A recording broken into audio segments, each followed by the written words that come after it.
I remember myself 4 years ago, fresh out of high school, 18 years old, and I came as a participant of Young Judea Year Course. It was my first time away from home for such a long period of time. Confused, I had questions, I didn't know what was going on. And then I met Ami. Ami was my Masa madrich.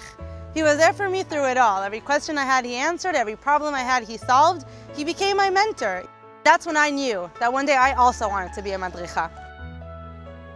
When I first met Sydney, she reminded me so much of myself where I was 4 years ago. Allah had a huge impact on me. From the second we got on the bus, she told us what was going on, she led the way, she made everything happen. I just remember her taking control and leading everyone. No one knew what was going on, and she just kind of took everyone under her wing and showed us what to do.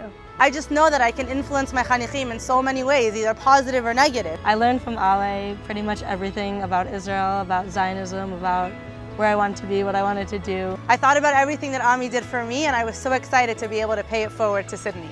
She made it look incredible, and she showed me that it was possible and you can do it. So she inspired me and she showed me that I should do what I want to do. To me, being a madricha isn't just a job. It's more like there's not a word for it in English, but in Hebrew we call it a shlichut.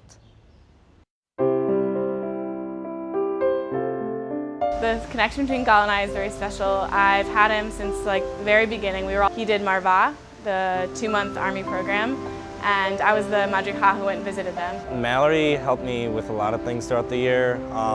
Throughout the year I struggled with the decision of staying in Israel to join the army or going back to college. Play so many roles in their lives, and it's amazing.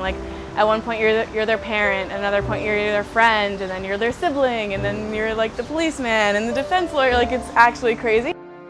There's always someone I can reach out to with any problems that I'm having, any questions. Was thinking about making aliyah, thinking about not knowing when to do it, and I know she's always there for me. Because they're in this atmosphere where they don't know anyone and they're getting yelled at all the time, and as soon as they see a familiar face, they're like, oh, you're here, we're so happy. And I want to thank her for everything she's helped me with, for all the advice she's given me, for everything that she's helped me with throughout this year, and tell her that I really appreciate everything she's done for me. You'll always have a place in Israel, and you always know that you'll have a place here.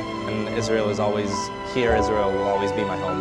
And if you ever need advice in the future, you can always ask. She's truly been an inspiration in my life.